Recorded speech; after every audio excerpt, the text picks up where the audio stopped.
संपत्ति बटोर नहीं सकता है, लूट नहीं सकता है, उतनी संपत्ति आपके हृदय रूपी गुफा में आपके अंतर हृदय रूपी गुफा में उतनी अथाह संपत्ति के भंडार भरे पड़े हैं।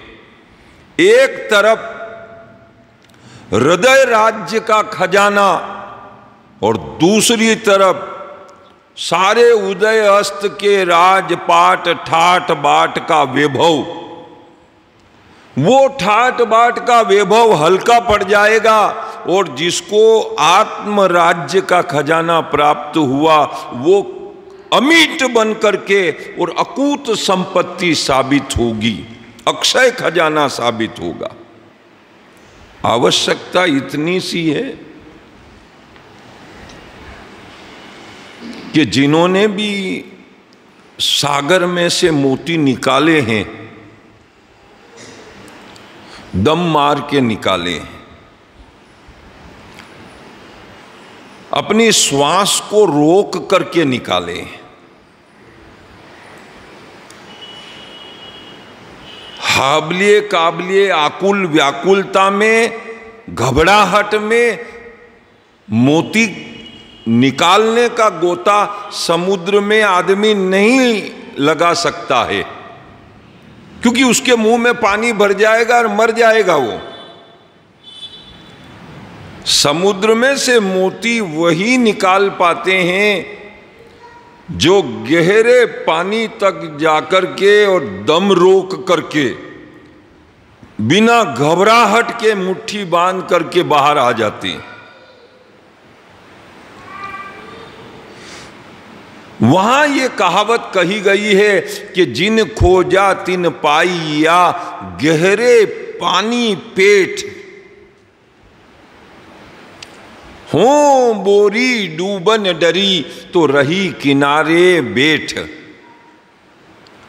मेरे को पानी से डर लगता है और भैया आप मोती निकाल करके दे दो, तो सीधी कमाई कहीं से कोई गोताखोर निकाल करके नहीं दे पाएगा। जिसने वो लंबा अभ्यास किया वो ही भीतर गोता लगाएगा, और बाकी तो तमाशबीन बन करके देखा करो। जिन्होंने वो मोती निकाले हैं उनकी लीला कथाओं को, प्रहलाद जी ने मोती निकाले हैं, ध्रुव जी ने निकाले हैं, अनंत कोटि संत महात्माओं ने। दत्तात्रेय, जड़ भरत, कपिल भगवान सब उसी मार्ग की बात कर रहे हैं।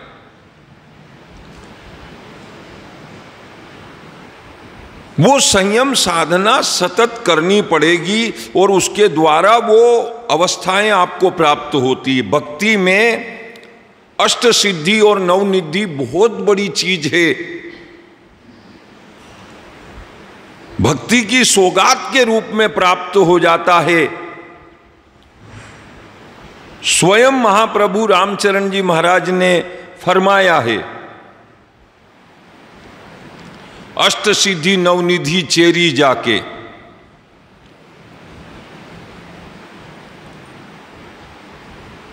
आठ सिद्धियां और नौ निधियां भक्ति के द्वारा खिदमत में खड़ी रहती हैं।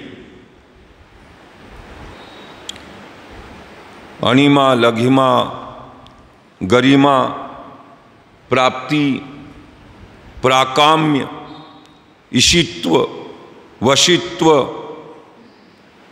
कामावयसिता, दूरदृष्टि, दूर श्रवण,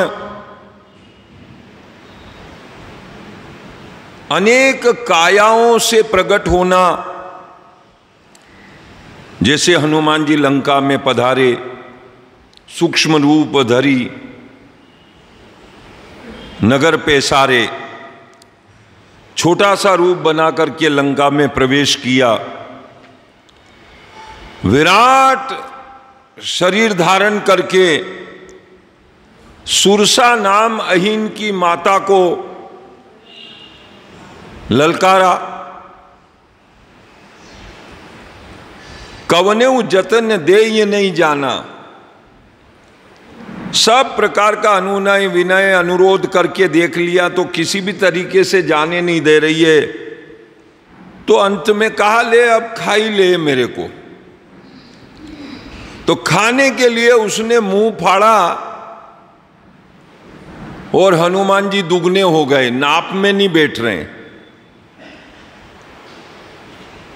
उसने कहा, इससे भी बड़ा रूप में बना लूंगी। जस जस सुरसा वदन बढ़ावा, तासुदून कपि रूप दिखावा। 2 गुना वो बनी तो हनुमान जी 8 गुना, हनुमान जी 8 गुना बने तो वो 16 गुना, तो हनुमान जी 32 गुना, तो वो 64 गुना बन गई।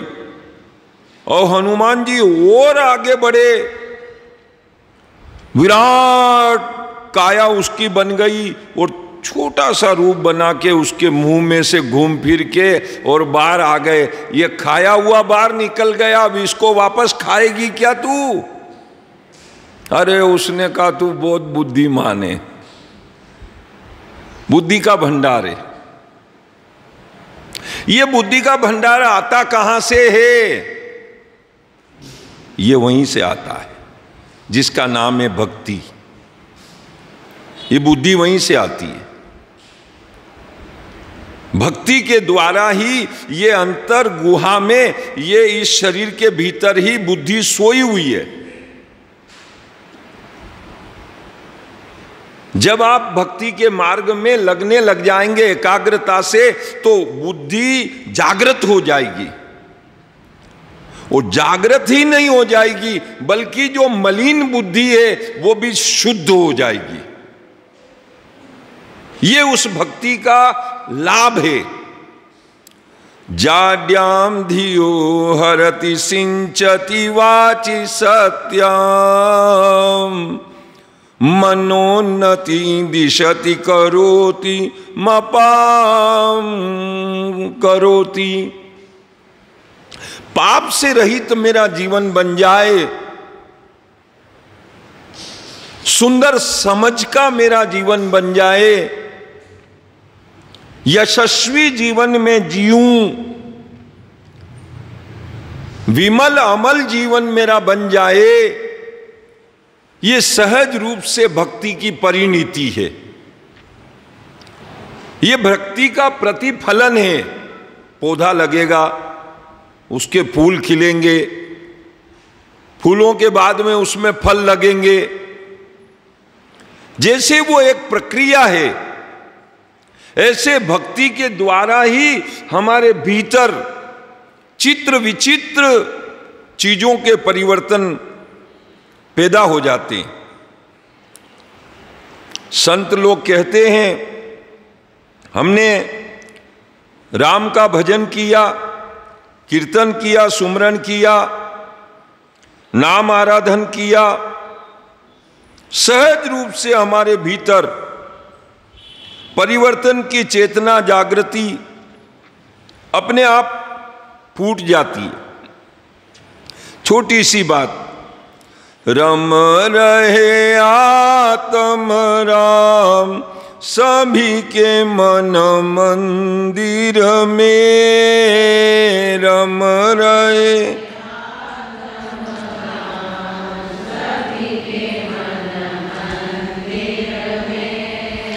गूढ़ रहस्य ये कोई कोई जाने, गूढ़ रहस्य ये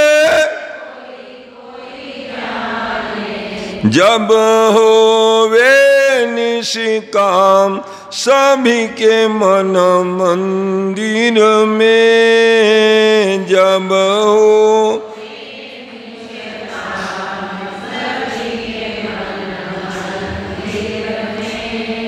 रम रहे आत्म राम सभी के मन मंदिर में, रम रहे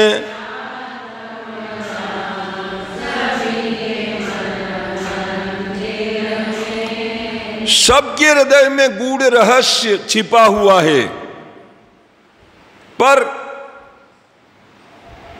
कब पावें? जब होवे निष्काम सभी के मन मंदिर में।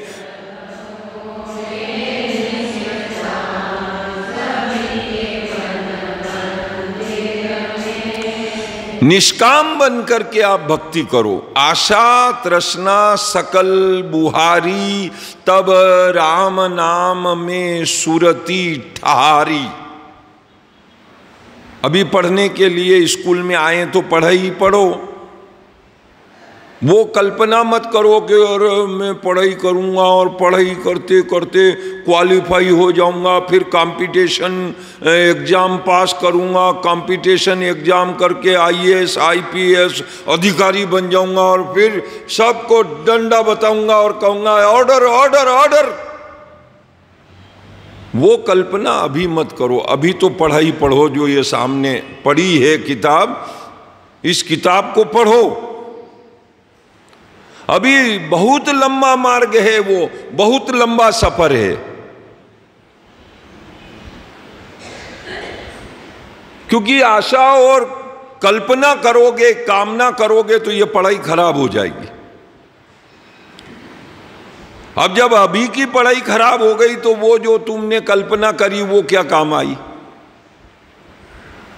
भक्ति के फायदे अनगिनत हैं। मन रुक जाए, बुद्धि स्थिर हो जाए, भाव भक्तिमय बन जाए, ऐसा इस मन को रोको, इन विचारों को रोको।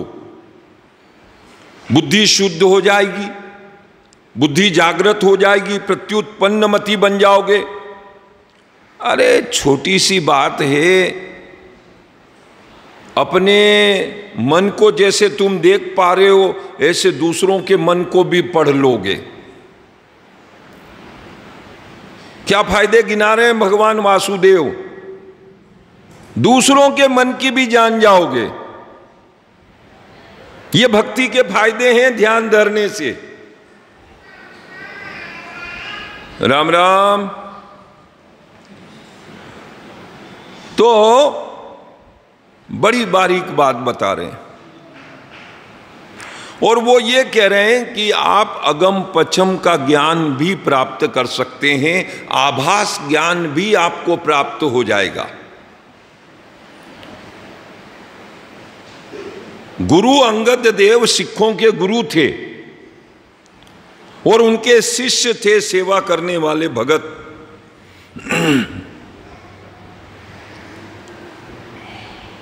वो एक जाजम की बुनाई कर रहे थे, सिलाई कर रहे थे। बोले ये जाजम की सिलाई क्यों कर रहे हो? उन्होंने कहा इस क्यों का तो कोई अंत ही नहीं है। एक बात बताऊंगा फिर उसमें पूछोगे तो ऐसा क्यों हो रहा है, तो फिर बताऊंगा तो आप फिर पूछोगे कि फिर ही ऐसा क्यों कर रहे हो। फिर क्यों क्यों क्यों की प्रश्नावली चलेगी तुम्हारी, तो बहुत सारी बातें मुझे बतानी पड़ेगी। ये कर्तव्य कर्म है। आखिरी जवाब ये है कि ये कर्तव्य कर्म है और मनुष्य शरीर मिला है, कुछ न कुछ करना चाहिए, और जो हम कर सकते हैं वो करना चाहिए। जो हमारे हाथ में नहीं है वो हम नहीं कर सकते, जो हमारे बलबूते में नहीं है वो हम नहीं कर सकते, पर जो हम आसानी से कर सकते हैं वो कर्तव्य कर्म हमको करना चाहिए।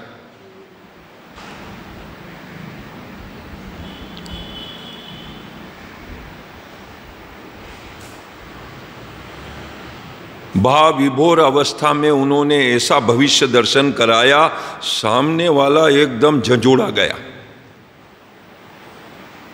इतना ज्ञान आपको कहां से प्राप्त हुआ? बोले गुरु महाराज के चरणों की भक्ति करता हूं, वहां से प्राप्त हुआ। तो क्या यह काल नहीं मिटाया जा सकता है? बोले काल विधाता की गति है, उसको ईश्वर भी नहीं मिटाता है। तो आप हम क्या मिटाएंगे? उसे तो भुगतना पड़ता है, और वो जितना टालो आगे टलता चला जाएगा। कल दुख उठाना है तो अभी उठा लेते ना। हानि लाभ जीवन मरण यश अपयश विधि हाथ, सुख और दुखों को समान समझते हुए कर्तव्य पथ पर आगे बढ़ते चलो, ये गुरुओं का उपदेश है। हम उस उपदेश पर चलते। वो सत्संग हमको आत्मबल मनोबल का संबल देता है, आधार देता है, मजबूती देता है। गुरु के शब्दों के उजाले में जीवन की रोशनी को जगमगाते हुए हम जीते चले जाते हैं। भ्रमना दूर हो जाती है मन की। होना है वो होके रहेगा, नहीं होना है वो नहीं होना है। विचार किस बात का?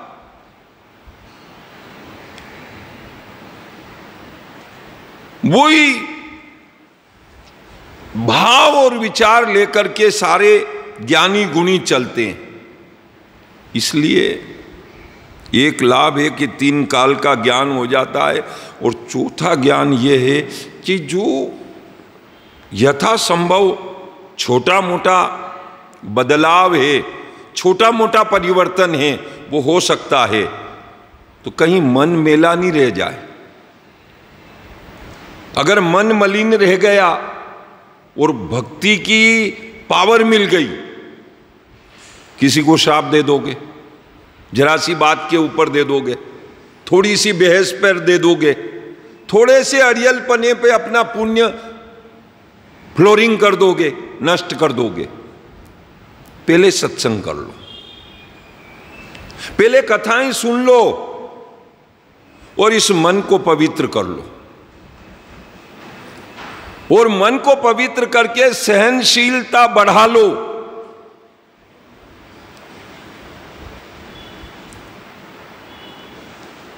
ये तो सबको याद है कि घुंघरू छम छमा छम बाजे रे बाजे रे, सबको याद है। तो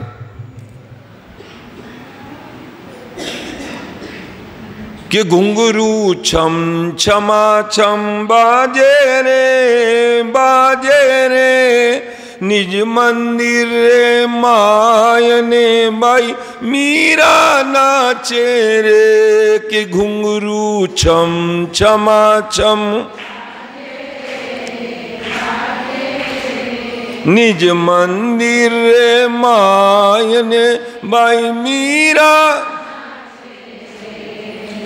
मीरा नाचे मेड़ तेरे सखियां मंदिर माय। मीरा नाचे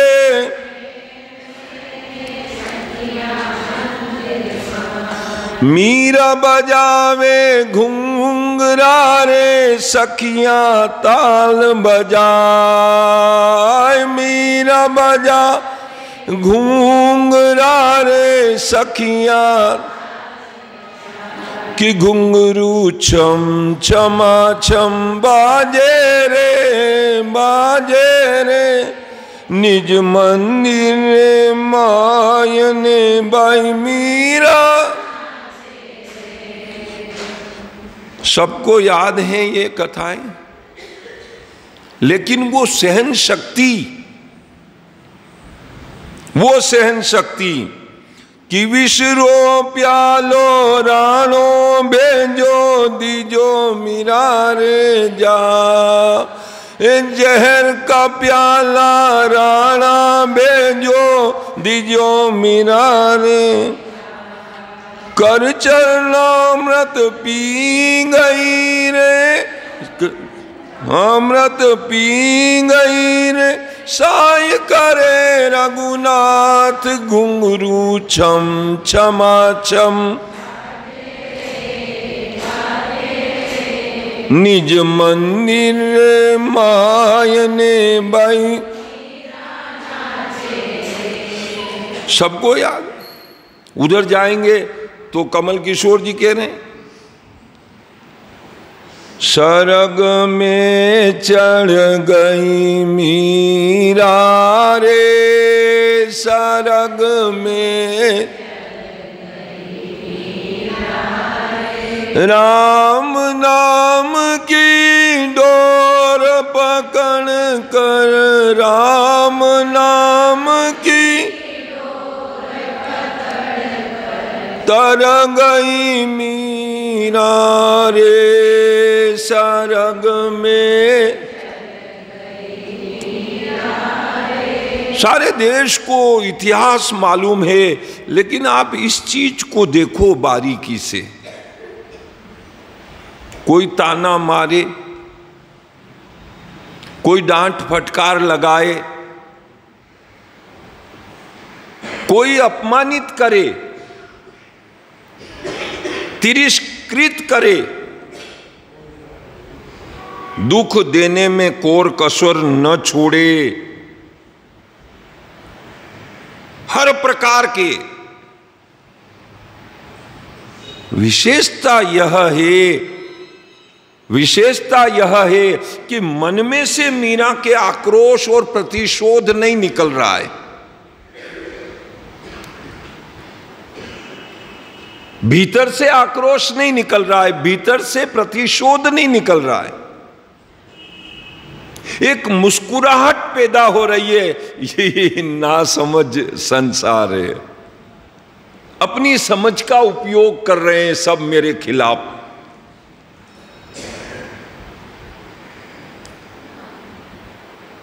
जब समझ जागेगी तब पछताएंगे, जब तक समझ नहीं जागेगी अपनी करनी में कसर जरा भी नहीं छोड़ेंगे।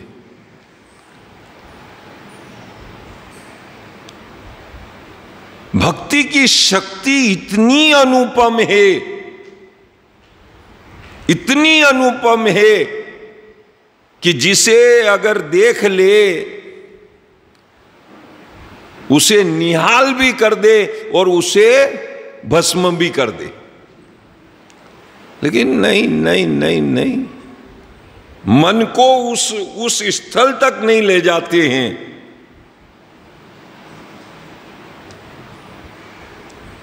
सारे अपराध को जैसे एक पृथ्वी देवी सहन करती है, संत मार्ग, भक्ति का मार्ग, वही नरसिंह मेहता ने जो बर्दाश्त किया उसको फप्तियां कसते थे लोग, हंसी उड़ाते थे उसकी, ठाके मार मार करके और ताने मारते थे उसको। लिखा हुआ है उनके उस जीवन चरित्र में।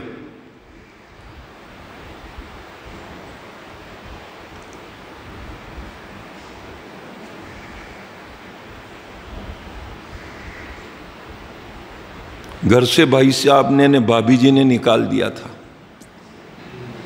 जा ये जो भजन भाव वाले तेरे ठोलिए लोग हैं, निठाले लोग, उनमें जाकर के बसना और उनमें ही रहना और वहीं खाना पीना करना। इस घर की तरफ फोकट का खाना खाने के लिए मत आना, निकम्मा बन के, निठाला बन करके चला जाए यहां से, घर से। भाई साहब ने काम बताया, भूखा प्यासा बेचारा काम करके शाम को घर आया और आते ही भाभी जी को चुभ गया जो उन्होंने निकाल दिया। अब भूखा प्यासा कहां जाए, चला गया जंगल में। और जाकर के वहां महादेव की शरण में लेट गए।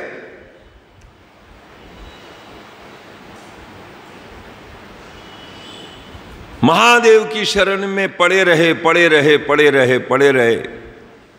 बता रहे हैं 8 दिन तक भूखे पड़े रहे। 8 दिन तक नरसिंह मेहता भूखे पड़े रहे,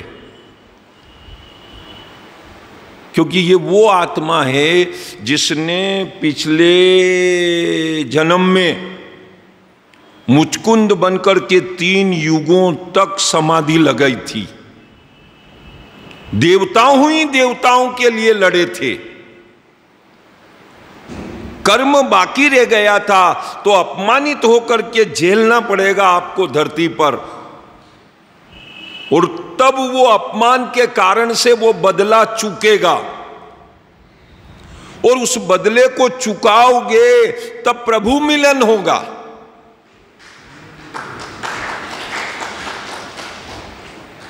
तो बचपन से ही सुनते सहते ताने और फप्तियां मजाकें हुटिंग करते लोग, उन हुटिंगों को, उन अपमानों को बर्दाश्त करते करते जैसे बिल्कुल पागल हो ऐसे बर्दाश्त करते थे।